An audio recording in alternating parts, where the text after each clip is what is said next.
Assalamualaikum everyone. Hope you all are doing well. இந்த வீடியோல பாத்தீங்கன்னா ரவை வைத்து ரொம்ப டேஸ்டான ஒரு ஸ்வீட் ரெசிபி ஒன்று தான் செய்ய போறோம். இது பெரியவர்கள்ல இருந்து சின்னவர்கள் எல்லாருக்குமே ரொம்ப பிடிக்கும்.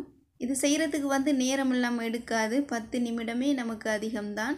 ஸ்ரீலங்காவுல எல்லாருக்குமே பிடிக்கக்கூடிய ஒரு ஃபேமஸான ஒரு ஸ்வீட் ரெசிபி தான் இது.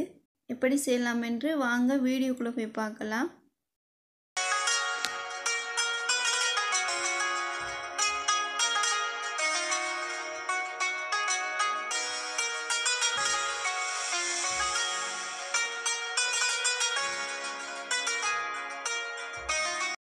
இந்த ஸ்வீட்டுடைய இன்கிரிடியன்ட்ஸ் அதோட மெஷர்மெண்ட் எல்லாமே நான் டிஸ்பிளேல கொடுத்திருக்கேன். நீங்கள் ஒருக்கா செக் பண்ணி பார்த்துக்கோங்க.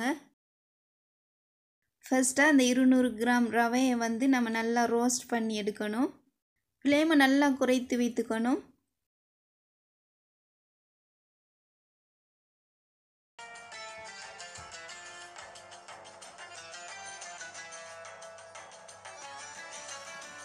இதோட கலர் கொஞ்சமாக சேஞ்ச் ஆகின உடனே இதை வேறொரு பிளேட்டுக்கு மாற்றிட்டு அதே சட்டியிலே 100 கிராம் தேங்காய் திருவல் சேர்த்துட்டு நல்லா ரோஸ்ட் பண்ணி எடுக்கணும்.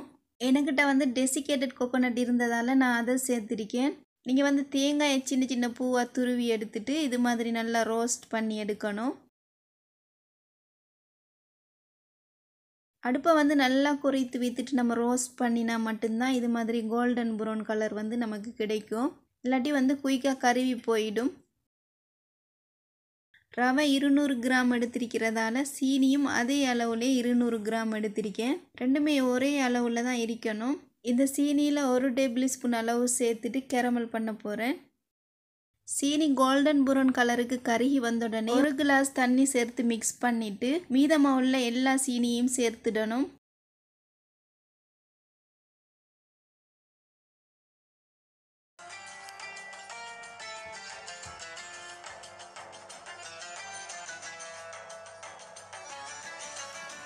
சீனி நல்லா கரைந்து கொதிக்க தொடங்கும் போதே இதோட டேஸ்ட்டுக்கு ஏற்ற மாதிரி கொஞ்சமாக உப்பு சேர்த்துட்டு ரோஸ் எசன்ஸ் 1 டீஸ்பூன் சேர்த்துக்கிறேன். இதுக்கு பதிலாக வெனிலா எசன்ஸ் அல்லது ஏலக்காய் பவுடர் பண்ணிட்டு கூட நீங்கள் சேர்த்துக்கோங்க.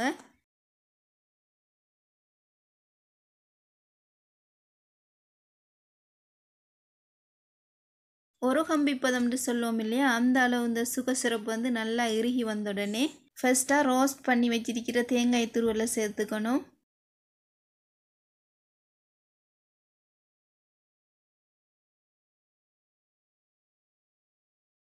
இது மாதிரி இந்த சீனி பாவோட நல்லா சேரும் வர 2 நிமிஷம் மிக்ஸ் பண்ணிட்டு இப்போ ரவையை சேர்த்துக்கலாம்.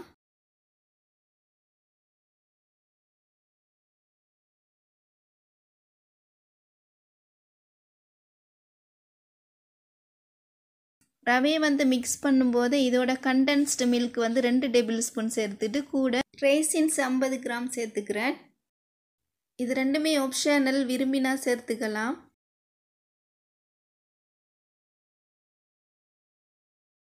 லாஸ்ட்டாக 2 டேபிள் ஸ்பூன் பட்டர் அல்லது நெய் சேர்த்து நல்லா மிக்ஸ் பண்ணி எடுக்கணும். இது ரெண்டுமே இல்லை அப்படின்னா நீங்கள் பாவிக்கிற குக்கிங் ஆயில் ஏதாவது 2 டேபிள் ஸ்பூன் சேர்த்துட்டு நல்லா மிக்ஸ் பண்ணி எடுத்தால் அவ்வளவுதான், ஸ்வீட் ரெடி ஆகிடும்.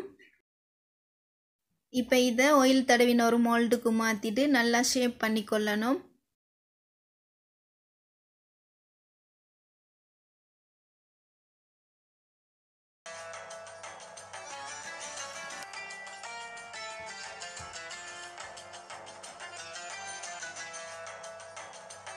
நான் இந்த ஸ்பேஜுலா வைத்து நல்லா ஷேப் பண்ணி எடுத்தேன். இப்போ இதை ஒரு 10 நிமிடம் அப்படியே வைக்க போகிறேன்.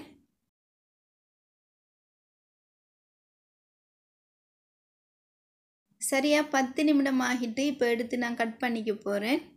நான் இதில் சொல்லியிருக்கிற அளவுகளுக்கு ஏற்ப இன்க்ரீடியன்ஸ் எல்லாம் எடுத்து நீங்கள் இதை செய்து பார்த்தீங்க அப்படின்ட்டா இது மாதிரி பெர்ஃபெக்டான ஸ்வீட் உங்களுக்கு கிடைக்கும்.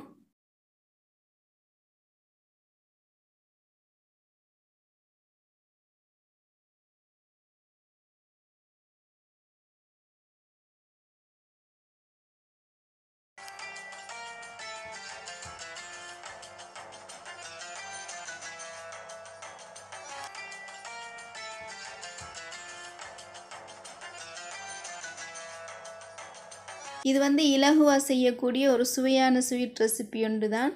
நம்ம குழந்தைகள் வந்து ஸ்வீட் கேட்டாங்க அப்படின்னா அல்லது வீட்டுக்கு யாராவது கெஸ்ட் வந்தால் கூட நம்ம இந்த ஸ்வீட் செய்து கொடுத்தோம் அப்படின்னா நல்லா விரும்பி சாப்பிடுவாங்க. இந்த வீடியோ உங்களுக்கு பிடிச்சிருந்தீங்க அப்படின்னா வீடியோக்கு கீழே உள்ள சப்ஸ்கிரைப் பட்டனை தட்டி சப்ஸ்கிரைப் பண்ணிவிட்டு பக்கத்தில் இருக்கிற அந்த பெல் ஐக்கானையும் கிளிக் பண்ணிக்கோங்க. அப்போ தான் நான் போடுற வீடியோஸுக்கு எல்லாத்துக்கும் உங்களுக்கு நோட்டிஃபிகேஷன் வரும். இன்ஷா அல்லாஹ் இது போல் இன்ட்ரெஸ்டிங்கான வீடியோவோட மீண்டும் வந்து சந்திக்கிறேன். Until then, Assalamu alaikum. Thank you so much.